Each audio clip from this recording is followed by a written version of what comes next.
Choreographer Johnny master గారి lover సృష్టి వర్మ మళ్ళీ ఒక వివాదంలో చిక్కుకుంది.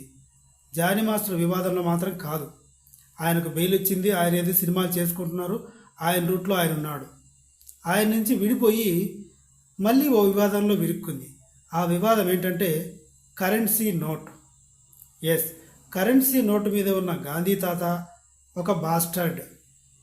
ఎస్, మీరు వింటున్నది అక్షరాల నిజం. ఈ ఈ పాకిస్తాన్ను విడగొట్టి, బంగ్లాదేశ్ని విడగొట్టి ఈ బాస్టర్డ్ ఈ పనులు చేశాడు. ఈ గాంధీ అనే బాస్టర్డ్తో పాటు నెహ్రూ కూడా, జవహర్లాల్ నెహ్రూ కూడా ఒక పెద్ద బాస్టర్డ్ అంటూ చెప్పింది. ఇది పెద్ద వివాదమే చెలరేగింది. మొత్తానికి కొన్ని సంఘాలు ఆవిడ మీద కేసులు పెట్టారు, ఇంటికి నోటీసులు పంపించారు. తుమ్ ఆ జావో నైతో మే ఆ జావుగా తేరీ ఘర్కు, ఇంటికి వచ్చి లాక్కొని పోతాం, నువ్వు రా ముందు. నువ్వు ఎందుకన్నావు?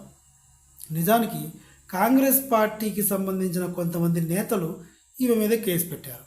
కాంగ్రెస్ పార్టీని సృష్టించింది, దాని రూపకర్త జవహర్లాల్ నెహ్రూ గారే. కాబట్టి ఇలా బాస్టర్డ్ అనడం చాలా తప్పు అన్నది ఈ కాంగ్రెస్ నేతల ఉద్దేశం. మరి నా ఉద్దేశం ఏంటనుకుంటున్నారు? సేమ్ ఫీలింగ్ నాది కూడా. ఎస్, పచ్చిగా చెప్పాలంటే వల్లభభాయ్ పటేల్ ప్రధానమంత్రి కాకుండా అడ్డుకున్నది ఈ ఇద్దరే. వల్లభభాయ్ పటేల్ గారు ప్రధానమంత్రి కావడానికి ఎంతోమంది ఎంకరేజ్ చేస్తే అదంతా పక్కన పెట్టి జవహర్లాల్ నెహ్రూని ప్రధానమంత్రి చేశాడు మహాత్మా గాంధీ. ఇంకా చాలా చీకటి కోణాలు ఉన్నాయి, కానీ 2-3 ముక్కల్లో చెప్పేలాగా లేదు. చాలా పెద్ద స్టోరీ అవుతుంది చరిత్ర కావాలి అనుకుంటే. సో మొత్తానికి ఇది శ్రేష్ఠి వర్మ గురించి కాబట్టి ఇప్పుడు అదంతా అప్రస్తుతం. నా కంటెంట్ అభిప్రాయం మీకు నచ్చితే తప్పకుండా నా ఛానల్ని సబ్స్క్రైబ్ చేయండి. Thank you.